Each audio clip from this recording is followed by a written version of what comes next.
Kita tidak tumbuh 4,7, bisa 4,9 atau 5.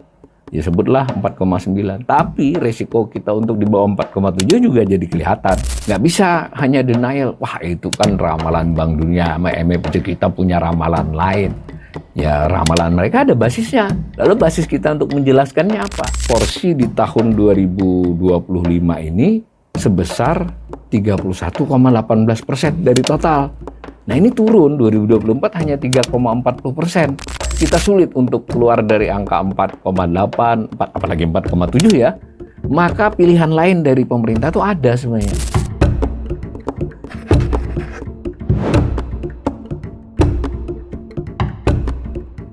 Salam cerdas, Ibu, Bapak, Saudara-saudara yang saya hormati. Kali ini saya akan menyampaikan assessment saya. Assessment itu ya semacam analisis umum dalam beberapa hal. Saya coba sedikit lebih mendalam terkait dengan topik yang cukup banyak menyita pemberitaan dan diskursus di kalangan ekonom, yaitu proyeksi pertumbuhan ekonomi Indonesia tahun 2025 ini dan beberapa tahun mendatang. Diskusi atau diskursus tersebut dipicu oleh dua publikasi yang hampir berturutan dari lembaga internasional yang sangat terpandang. Yang pertama dari International Monetary Fund, IMF. IMF ini memang biasa membuat satu publikasi yang dirilis setiap 3 bulan, triwulan ya, quarterly. Itu bulan Januari, April, Juli, dan Oktober. Kali ini edisi April. Nah, dalam hal edisi April dan Oktober, IMF melengkapinya dengan database. Jadi ada publikasi yang bersifat dokumen, ada yang sifatnya siaran pers, ada juga beberapa video pendukung. Namun ada pula yang sifatnya file data ya. Biasanya yang bagian ini lebih menarik buat para ekonom seperti saya dan orang-orang yang memang ingin melakukan pencermatan lebih detail. Tetapi dokumen itu sendiri sudah cukup panjang lebar dan itu banyak menjadi sumber bahan berita maupun diskusi. Nah, dokumennya itu seperti di gambar ini, World Economic Outlook ya, edisi April 2025. Nah, di dalam WEO ini terutama sekali tentu menganalisis kondisi ekonomi global, dan IMF ini biasanya fokus yang paling banyak adalah terkait dengan kondisi keuangan global, finance ya, lalu juga fiskal berbagai negara. Di balik itu juga dia juga mencoba menggambarkan kondisi perdagangan, karena perdagangan yang menjadi sumber dari produksi ya, jadi mengendalikan produksi kan, kalau perdagangannya meningkat, produksi di berbagai belahan dunia juga meningkat. Nah, dalam konteks keseluruhan ujungnya adalah pertumbuhan ekonomi. Karena itu WEO ini memproyeksikan pertumbuhan ekonomi dunia. Nah, lalu dia sampaikan juga regional, dia kelompokkan juga berdasarkan kelompok-kelompok negara. Nah, Indonesia juga disebut ya, tetapi untuk di dokumennya Indonesia hanya ditampilkan sedikit, tapi kalau di database-nya hampir semua negara yang menjadi pencermatan IMF ini ratusan ya, 180-an data kalau saya tidak salah, itu detail dengan time series, dengan waktu penyajian yang sampai puluhan tahun ke belakang. Kalau di dokumennya biasanya 5 tahun terakhir, seperti itu saja. Dan ke depan jangan lupa, WEO ini adalah semacam proyeksi. Proyeksi itu bisa disebut ramalan, perakiraan, nah, semacam itu ya. Kemudian beberapa hari kemudian keluar dari World Bank, Bank Dunia dengan IMF ini saudara lah ya, itu mengeluarkan dokumen yang berjudul Macro Poverty Outlook. Nah, Macro Poverty Outlook ini umumnya tiap tahun ya, tapi tidak selalu. Kali ini diterbitkan April. Nah, fokusnya Bank Dunia itu memang menggambarkan tentang kesejahteraan, ujungnya ya. Kesejahteraan berarti juga tingkat kemiskinan. Tetapi dalam konteks itu dia juga melakukan proyeksi pertumbuhan ekonomi. Jadi di sini di dalamnya ada proyeksi tentang pertumbuhan ekonomi beberapa tahun ke depan. Kedua-duanya mencantumkan Indonesia. Nah, dalam konteks ekonomi dunia, kedua dokumen ini memproyeksikan, meramalkan, memperakirakan terjadi perlambatan di tahun 2025 ini, perlambatan dari proyeksi 3 bulan yang lalu kalau untuk IMF, kalau untuk World Bank dari kira-kira 6 bulan setahun yang lalu. Nah, itu lebih rendah dari proyeksi sebelumnya dan juga lebih rendah dari capaian 2024, semacam itu ya. Nah, nanti kita lihat. Nah, dalam hal Indonesia itu tidak merupakan pengecualian, jadi termasuk negara yang juga mengalami perlambatan. Ini penting ya digarisbawahi, perlambatan bukan tidak tumbuh. Jadi tumbuh itu artinya meningkat, produksi domestik brutonya, pertumbuhan ekonominya, tetapi tambahannya itu lebih kecil dari tahun sebelumnya secara persentasi dan lebih kecil dari perakiraan sebelumnya dari kedua lembaga ini. Nah, kalau saya ringkaskan dalam bahasa verbal, kurang lebih ekonomi Indonesia diproyeksikan IMF itu hanya tumbuh 4,65% pada 2025. Proyeksi sebelumnya dia 3 bulan yang lalu masih 5,07%-nya. Nah, di database IMF itu sampai 3 digit belakang koma, tapi di dalam dokumennya hanya 1 digit di belakang koma, jadi 3 digit dan 1 digit. Nah, saya bulatkan di sini jadi 4,65. Karena itu kalau kita baca media yang disebut 4,7. Nah, sebenarnya secara presisi 4,65. Nah, begitu juga ketika 3 bulan yang lalu, Januari, edisi Januarinya WEO, itu Indonesia 5,07 sebenarnya, di pemberitaan 5,1. Nah, nanti tahun-tahun berikutnya ada proyeksinya, nanti kita lihat grafiknya saja.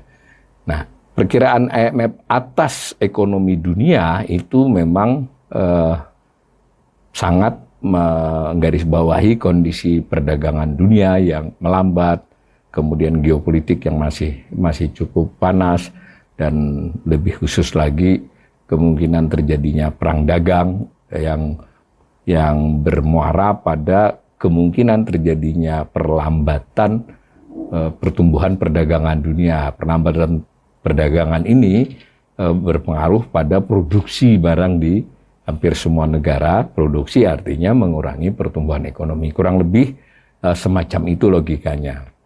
Nah, sebenarnya Bank Dunia juga relatif berdasarkan assessment yang tidak jauh berbeda dalam faktor-faktor yang dipertimbangkan.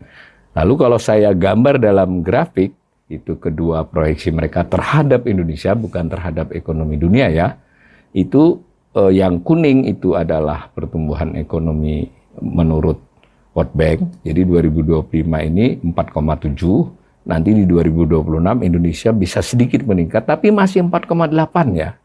Lalu di tahun 2027 baru bisa 5,0. Proyeksi World Bank hanya sampai 2027. Sedangkan IMF proyeksinya sebenarnya sampai 2030. Di grafik itu saya hanya sajikan sampai 2029. Sedikit lebih buruk dari proyeksi Bank Dunia ya, di mana di tahun 2025 ini dia 4,65, kalau dibulatkan sama 4,7. Kemudian di tahun 2026 masih 4,67 ya, jadi hanya sedikit 0,02% poin. Nah, sementara Bank Dunia sudah memproyeksikan 4,8. Di tahun 2027 pun IMF masih menaruh 4,85. Jadi lebih rendah ya. 2028 juga masih 4,95, baru bisa di atas 5 di tahun 2029. Dan 2030 yang saya tidak tulis di situ 5,13. Jadi bisa dilihat itu ya. Nah, dalam hal IMF yang garis hitam itu, proyeksinya antara lain terjelaskan. Terjelaskan itu maksudnya data-data yang disajikan di database-nya ya. Database WEO ini hanya ada untuk edisi April dan Oktober. Yang Januari dan Juli hanya dokumen, rilis, beberapa video, tapi database tidak berubah. Database itu bulan April dan bulan Oktober. Jadi bulan Aprilnya ada database. Database terdiri dari mungkin sekitar 180 negara tersedia di database itu. Lalu ada sekitar 15-an, 18-an indikator ekonomi. Dan beberapa indikator ekonomi disajikan dari tahun yang agak lama ya, 1980 sampai proyeksi dia 2030 ya. Ini jadi setiap edisi berbeda ya. Kalau setiap setahun bisa bertambah setahun proyeksinya. Nah, di situ yang terkait erat dengan pertumbuhan ekonomi adalah porsi investasi dalam produk domestik bruto.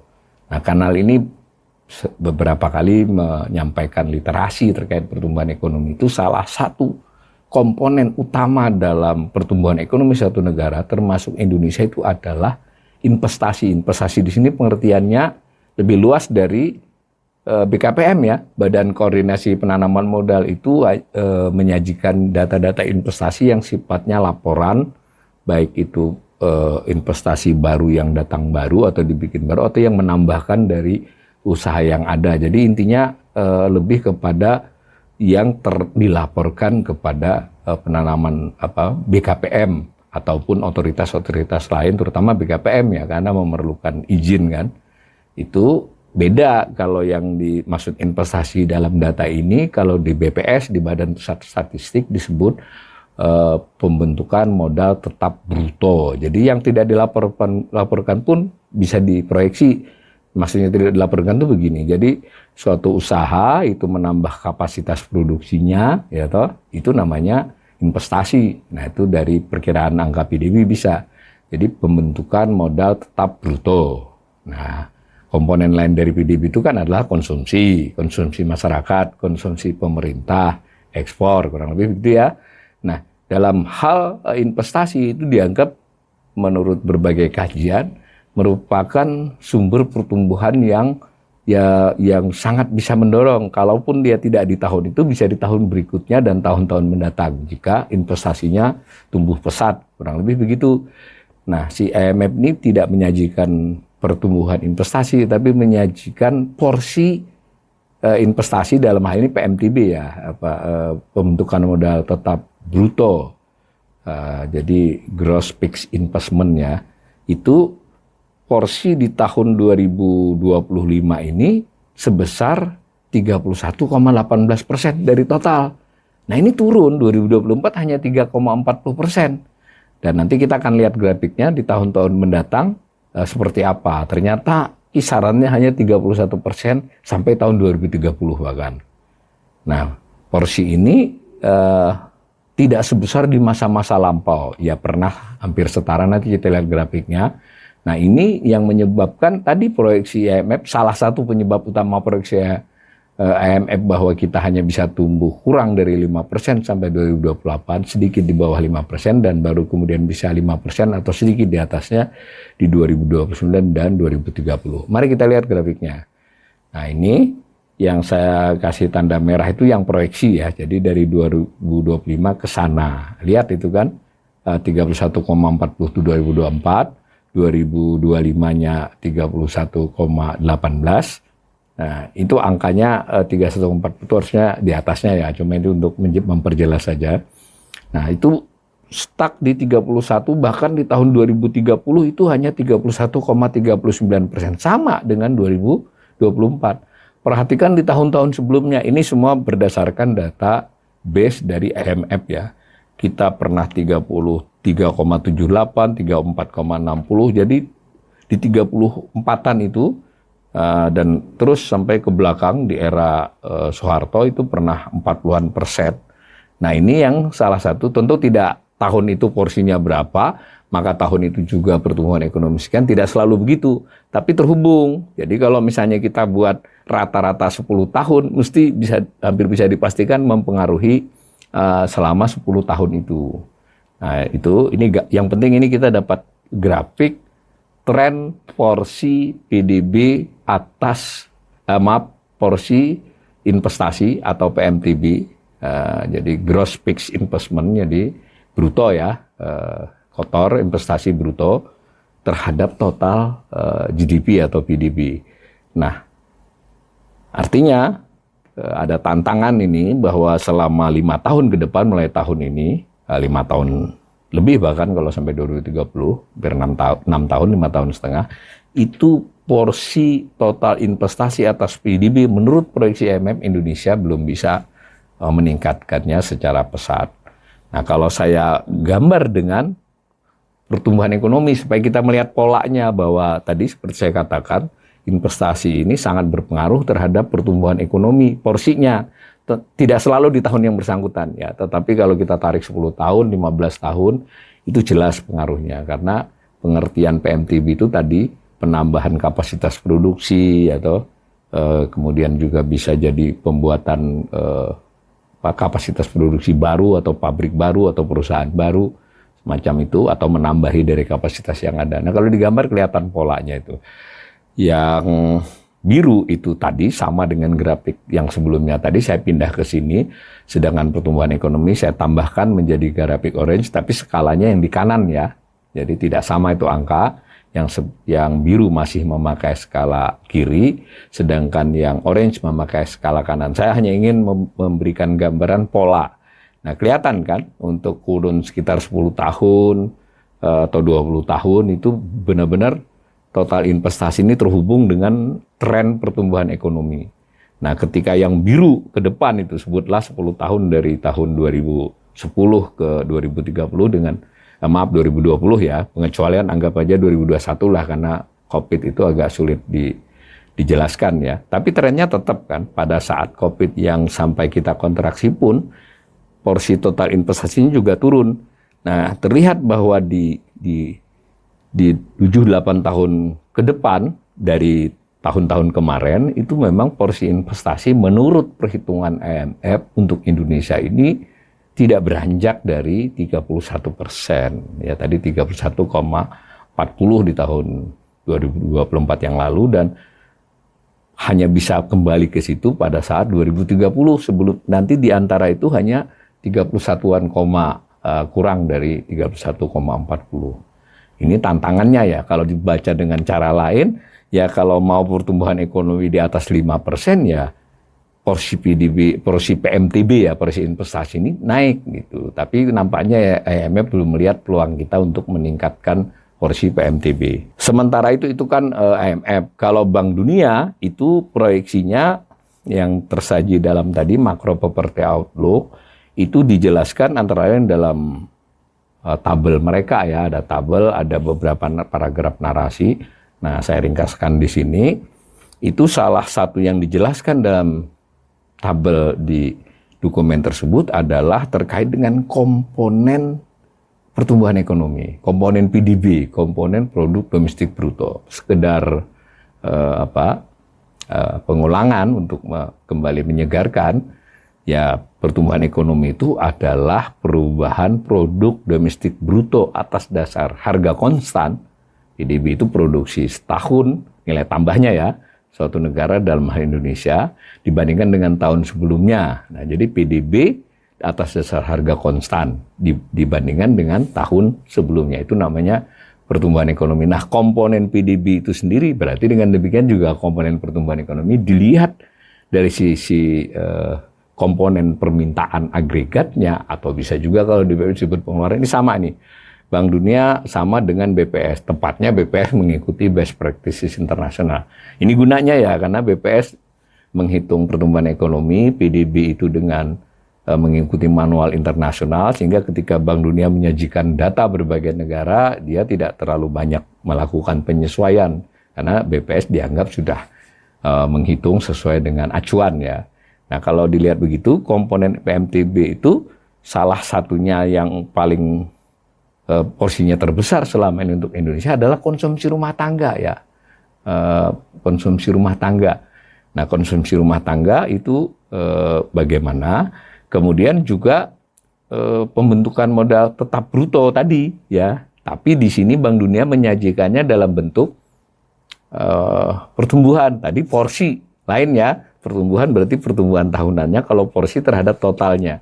Lalu juga Bank Dunia menyajikan konsumsi pemerintah karena untuk Indonesia konsumsi pemerintah itu termasuk variabel yang cukup penting. Selain itu adalah ekspor ya. Jadi ekspor juga karena logikanya ekspor yang tinggi itu kemudian mendorong produksi kan, karena untuk bisa diekspor kan produksi. Jadi kalau ekspor meningkat itu akan menjadi komponen di dalam pertumbuhan ekonomi dalam komponen produksi barang dan jasa.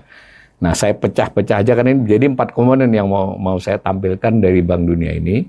konsumsi masyarakat, konsumsi pemerintah, PMTB, investasi ya, sama ekspor. Nah, saya mulai dengan yang porsinya cukup besar adalah konsumsi masyarakat, tapi padanannya konsumsi pemerintah. Konsumsi pemerintah sendiri hanya di kisaran 10% ya, 10 sampai ya 10%. Sementara konsumsi masyarakat ini kisaran 50% porsi dari total. Tapi yang disajikan di sini adalah pertumbuhannya. Ini menarik ya, ini pertumbuhan ekonomi yang biru, tadi pengulangan dari yang di atas, tapi tahunnya saya tarik lebih belakang. Jadi 2022, 2023 ini sama dengan data BPS, karena Bank Dunia juga seperti itu. 2024 sebenarnya waktu dokumen ini dibuat masih estimasi. Pengumuman BPS kan Februari ya. Kalau dilihat ada kata-kata estimasi E di tabelnya Bank Dunia, berarti waktu ini ditulis sebelum pengumuman itu. Tapi ternyata ya relatif tepat lah ya. Itu ada angkanya itu, tapi di situ tidak kelihatan karena tadi saya hanya tampilkannya untuk konsumsi masyarakat dengan konsumsi pemerintahnya. Pertumbuhan ekonominya 5,03 kan, 5,0 kalau versi pembulatannya. Nah, pada tahun 2024 yang sudah berlalu tadi, konsumsi masyarakat 5,1, pertumbuhan dari tahun sebelumnya. Nah, menariknya, Bank Dunia ini memproyeksikan tahun berjalan 2025 ini turun, pertumbuhannya hanya 4,9%. Bukan nggak bertambah loh konsumsinya bertambah, tapi laju penambahannya turun 4,9. Dan berturut-turut selama 3 tahun ini, pertumbuhan konsumsi masyarakatnya hanya 4,9. Jadi relatif lebih rendah. Nanti kalau kita lihat rata-rata selain COVID, itu ke belakang memang rata-rata pertumbuhan konsumsi masyarakat ini sebenarnya di kisaran 5,0, 5,1. Ini sedikit lebih rendah menurut proyeksi Bank Dunia. Nah, sementara konsumsi pemerintah cukup drop ya. Ini bisa dijelaskan sederhana. 2024 pertumbuhan atas 2023-nya mencapai 6,6%. Karena ada 2 peristiwa besar ya. Pilpres dengan Pileg, kemudian Pilkada. Itu memang membuat konsumsi pemerintah, karena yang dimaksud dengan pemerintah ini pusat maupun daerah ya, dalam bentuk yang bagian konsumsinya. Jadi tidak seluruh belanja APBN itu konsumsi atau APBD, tetapi dia ada caranya menghitung di BPS mana yang masuk PMTB, mana yang masuk konsumsi, mana yang tidak dihitung karena dia merupakan transfer saja. Nah, pemerintah pun lebih luas pengertiannya, pemerintah pusat, pemerintah daerah, dan lembaga-lembaga negara lainnya, itu termasuk semua. Nah, lihat di tahun 2025 ini, nah ini nanti mungkin bisa menjadi diskusi ya. Ini berarti Bank Dunia melihat kita pemerintah menurunkan konsumsinya ya di 2025. Tidak tahu kita dalam proses-proses yang sedang didiskusikan untuk efisiensi ini lebih turun lagi atau hanya memindah sehingga konsumsi ini bisa naik, tapi nampaknya diproyeksikan -2, jadi kontraksi. Jadi konsumsi pemerintah di 2025 dihitung lebih rendah dari 2024 dan hanya sedikit meningkat di 2026 maupun 2027.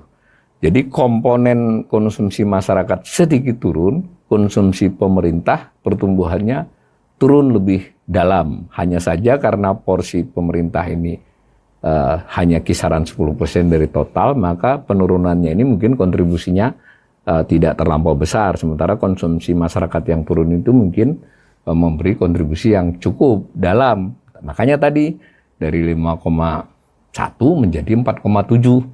Tapi kalau dilihat begini kan di bawah 4,7, nah ternyata penjelasannya ada pada slide berikutnya yang tadi. Jadi ada 4 komponen, yaitu pada pembentukan modal tetap bruto PMTB ya, investasi itu bacanya. Itu yang orange, ya, itu ternyata menarik ini tahun 2025 ini Bank Dunia menganggap Indonesia PMTB-nya akan naik 6,1%, lebih tinggi dari pertumbuhan di tahun 2024, 2023 dan 2022. Dan pertumbuhan ini bertahan di 2026 dan 2027, 6,1, 6,2, 6,3. Nah, tadi agak berbeda dengan IMF tadi. IMF tadi melihat stuck ya. Berarti kalau dibaca sebagai pertumbuhan, itu pertumbuhannya relatif tidak meningkat. Sekalipun tidak turun, tadi kan porsinya juga stagnan. Tapi ini Bank Dunia nampaknya beda. Kita tidak, ini perlu kajian, bukan tidak tahu ya. kita perlu kajian lebih jauh. Inilah penjelasan ketika beberapa media memberitakan Bank Dunia tidak melihat sumber pertumbuhan ekonomi Indonesia itu konsumsi masyarakat. Sebenarnya ini yang dimaksud, bahwa secara total konsumsi masyarakat itu separuh dari sumber pertumbuhan ekonomi itu ya. Tetapi dari sisi untuk menahan tidak turun jauh dari 5,1 itu adalah PMTB. Nah ini ada asumsi-asumsi juga kan. Kalau ternyata PMTB-nya investasinya tidak sebesar ini, kita malah bisa meleset dari 4,7 ya, 2 tahun ya. 2025 4,7, 2026 itu 4,8 nih Bank Dunia ya. Kemudian 2027-nya 5,0. Itu bisa jadi lebih turun kalau PMTB-nya tidak seperti proyeksi mereka ini. Nah, yang kemudian juga bersifat menahan laju pertumbuhan, tidak mengurangi banget karena neto yang dihitung dari impornya, itu adalah ekspor. Jadi ekspor di tahun 2025 dianggap turun cukup signifikan. 2024 kita tumbuh 6,5% dibandingkan tahun sebelumnya.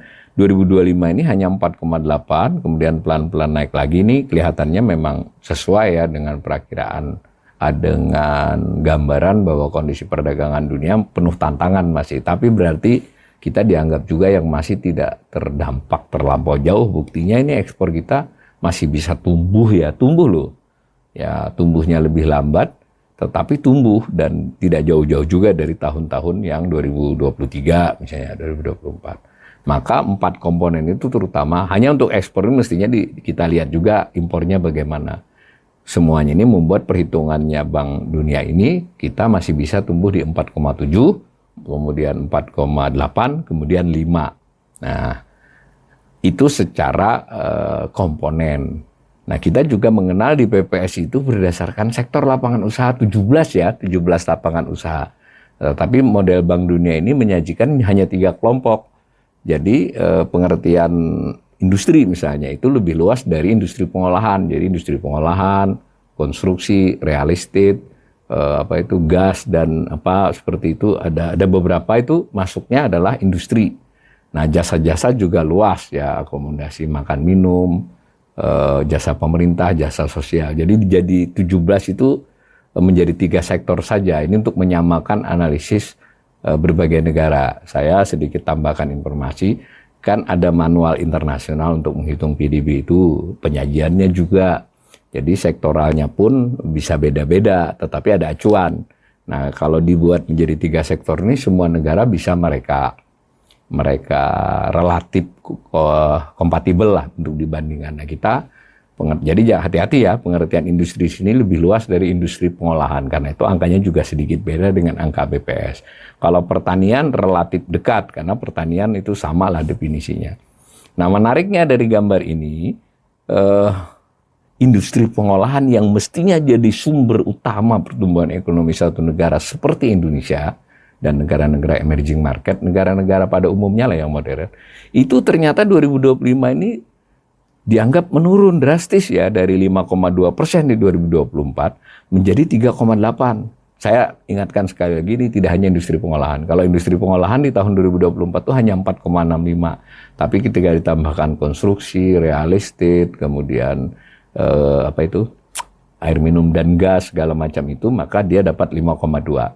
Nah, di 2025 ini turun. Ini juga erat kaitannya dengan perdagangan ya, karena mungkin tekanan terhadap ekspor tadi meski tumbuh, itu juga ada relevansinya, hubungan eratnya dengan industri ini.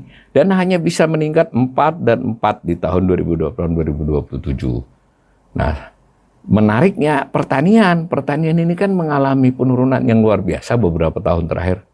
Sampai hanya 0,7% di tahun 2024 tadi. Di 2025 ini menurut perkiraan Bank Dunia kita bisa tumbuh 3,6. Bisa jadi ya, karena dari pengumuman produksi padi jagung di triwulan pertama ini ada tanda-tanda peningkatan yang signifikan, dan juga proyeksi terhadap kemungkinan ada soal iklim dan sebagainya yang lebih baik. Jadi beberapa El Nino segala macam kelihatannya sudah sedikit berlalu ya, dan masih bisa tumbuh di 2026 dan 2027 3%. Jadi ini pertanian sudah dianggap tumbuh lebih daripada rata-rata beberapa tahun terakhir, kembali kepada level-level sebelumnya. Nah, Yang menarik juga adalah jasa. Sebetulnya kalau jasa modern terhubung dengan industri, tetapi karena di Indonesia ini juga masih banyak jasa-jasa yang tidak modern, itu terkait dengan konsumsi masyarakat. Kemudian juga pertanian ini juga bisa menimbulkan jasa-jasa yang bisa meningkat.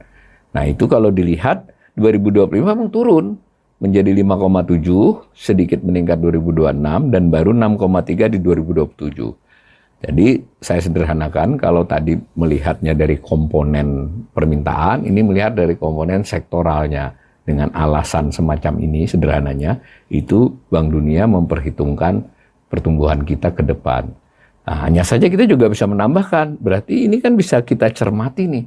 Bagaimana kalau pertanian tidak sepesat itu? Bagaimana kalau jasa tidak sepesat itu? Atau dibalik, bagaimana kalau industri bisa lebih cepat dari itu? Bisa jadi membuat kita tidak tumbuh 4,7, bisa 4,9 atau 5.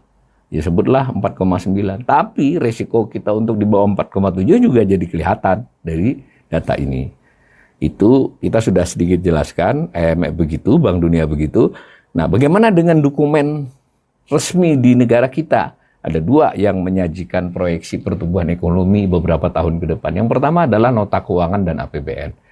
Jadi nota APBN itu memang mencantumkan kebijakan pendapatan, belanja, kemudian pembiayaan termasuk berutang setahun ke depan. Tetapi dalam dokumen penjelasannya yang namanya nota keuangan, dan para pemirsa harus ingat nota keuangan itu bagian tidak terpisahkan dari APBN. Jadi untuk memahami angka-angka di APBN itu kita perlu baca nota keuangan sebenarnya. Nah di dalam nota keuangan itu ada beberapa narasi bahkan tabel proyeksi itu saya potong saja khusus pertumbuhan ekonomi. Nah, seperti di gambar itu. Jadi itu dari nota keuangan dan APBN 2025 ya, yang ditetapkan akhir tahun lalu dan masih berlaku, belum ada revisi. Itu kelihatan di 2025 ini misalnya ditargetkan 5,2. Nah, itu jadi asumsi APBN namanya. Nah, lalu yang 2026 itu pakai rentang 5,4 sampai 6,0. Berarti titik tengahnya 5,7 ya. Kemudian 2027 5,5 sampai 6,1 dan seterusnya. Di 2029 berarti 5,8 sampai 6,6 itu berarti 6,2 kalau kita ambil target tengahnya. Nah, itu kan. Sementara pada saat yang lain, kita juga punya dokumen, namanya Rencana Pembangunan Jangka Menengah Nasional. Kalau APBN itu basisnya undang-undang ya, dasar hukumnya. Kalau RPJMN ini perpres, peraturan presiden. Cuma berlakunya RPJMN kan 5 tahun ke depan. Jadi tidak dirubah, kecuali jarang dirubah RPJMN. Sementara kalau APBN kan bisa berubah tuh tiap tahun. Nah RPJMN ini karena dia merupakan terjemahan dari visi misi presiden, ya sebutlah cita-cita atau ambisi Presiden Prabowo, maka dia kan sudah berkali-kali dikatakan akan 8%. Tapi menurut saya RPJMN mencoba menghaluskan menuju 8%. Jadi bukan 8% tahun ini, tahun depan, tetapi di 2029 dibuat 8%-nya. Nah, sementara APBN tadi kan dibuat di akhir periodenya Pak Jokowi. Jadi mestinya kalau konsisten APBN-nya dirubah. Karena biar sesuai dengan RPJMN, tapi ya itulah yang masih kita hadapi di dalam perencanaan ekonomi negeri ini. RPJMN-nya seperti ini. Tahun ini ditargetkan 5,3, bandingkan tadi APBN cuma 5,2. Tahun depan, 2026, 6,3 ya. Tadi APBN hanya 5,7 tengahnya, tertinggi aja 6,0. Dan di 2029, itu diharapkan sampai 8. Semacam itu ya. Nah kalau ada itu angka-angka dalam kurung itu adalah angka GNI per kapita. Kita tidak bahas. Nah kemudian kalau saya gabungkan tadi, kan jadi kita sudah dapat IMF, kita sudah dapat World Bank, kita sudah tadi lihat APBN, kita sudah lihat RPJMN. Empat-empatnya saya sandingkan. Yang World Bank hanya sampai 2027. Nah itulah sandingan datanya. Saya tidak perlu jelaskan ulang bahwa target RPJMN itu jauh lebih tinggi dibandingkan proyeksi IMF dan Bank Dunia. Jadi jarak itu jarak yang cukup luar biasa. Kalau misalnya tahun 2025 saja, itu jaraknya baru sekitar berapa itu? 5,3 dengan 4,7 itu 0,6%. Tapi makin ke sana jaraknya makin jauh. Itu urusan ratusan triliun ya. Nah, bahkan nanti kalau di 2009 itu bisa gap-nya itu bisa 1.000 triliun PDB itu, bahkan lebih. Nah, maka saya tutup asesmen ini, proyeksi IMF dan Bank Dunia jauh lebih rendah dari proyeksi asumsi dasar makroekonomi APBN dan jauh lebih rendah dari RPJMN 2025-2029 yang merupakan target dari Presiden Prabowo. Nah, maka kalau saya boleh menyarankan, ya berarti ini otoritas ekonomi Indonesia, ini nggak hanya pemerintah sebenarnya, harus ada Bank Indonesia juga, bahkan bisa ditambahkan OJK dan DPR. Jadi pemerintah sebagai navigatornya, ada Bank Indonesia sebagai yang menjaga stabilitasnya, ada OJK sebagai yang mengurusi darah perekonomian, lalu ada DPR yang harus melakukan keputusan-keputusan terhadap undang-undang dan juga melakukan pengawasan, bisa juga mengajukan sesuatu kepada pemerintah. Mestinya otoritas ekonomi ini sinergis ya. Itu harus menentukan kebijakan yang tepat dan juga mitigasi. Karena berarti kan jauh banget tuh. Mitigasi artinya apa yang harus dilakukan. Nggak bisa hanya denial. Wah, itu kan ramalan Bank Dunia sama IMF, kita punya ramalan lain. Ya, ramalan mereka ada basisnya. Lalu basis kita untuk menjelaskannya apa? Nah, misalnya begitu ya, di tengah kondisi yang berubah ini. Nah, kurang lebih saya sebagai ekonom juga menyarankan, kalaupun tidak bisa menahan laju pertumbuhan, tapi ya jangan 4,7 lah, dari 5,2 itu mau 5,0 misalnya. Itu kan 0,3 itu kalau di tahun 2025 ini urusan 23.000 kali 0,3 urusan 100-200 triliun nilai tambah loh. Kalau 100 triliun nilai tambah itu produksinya ya 200 triliun. 200 triliun itu untuk produksi bukan nilai yang kecil. Itu misalnya.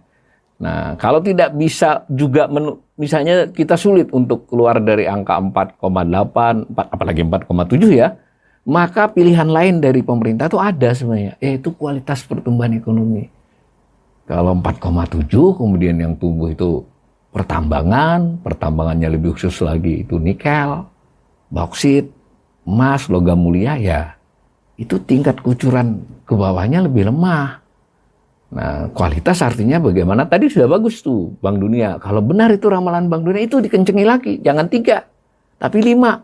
Misal, kalau memang benar Presiden Prabowo ingin swasembada pangan, ya lebih turun lagi lah dari soal swasembada. Produksi pangan, produksi pertanian secara umum, itu mungkin bisa. Pertumbuhan ditahan tetap 4,7, 4,8, tapi kualitasnya bertumbuh pada pertumbuhan pertanian, bukan yang lain misalnya. Yang lain tentu bukan berarti nggak penting. Nah, itu namanya memperbaiki kualitas. Memperbaiki kualitas juga adalah soal penyerapan lapangan kerja. Jadi kalau misalnya dia tetap bisa tumbuh 5,0, tapi sektor-sektor yang tumbuh tidak menyerap tenaga kerja yang banyak, lalu tidak juga menjadi multiplier effect, tidak memberikan trickle down effect yang efek turun tetesan rezeki ke bawahnya kurang, maka itu tidak berkualitas namanya. Nah, dalam konteks itu tidak hanya pemerintah, jadinya ada Bank Indonesia dengan OJK juga. Jika dalam kondisi begini Bank Indonesia dan OJK justru tidak menambah darah perekonomian, darah itu likuiditas, uang, sudah menjadi informasi publik, tapi pemerintah dan Bank Indonesia kadang masih denial ya, bahwa likuiditas itu mengering di banyak lapisan, terutama lapisan menengah bawah ke bawah. Nah, ini kan perlu kebijakan tersendiri. Kalau denial, ya bahaya ini. Apalagi saya peringatkan yang terakhir, bahwa kondisi global ini belum tentu membaik, bisa saja lebih buruk lagi. Kalau lebih buruk lagi, kita juga harus khawatir dengan kemungkinan resesi dan bahkan bisa krisis dunia dulu ya, dan kita bisa kena imbasnya, dan itu terutama melalui transmisi sektor keuangan.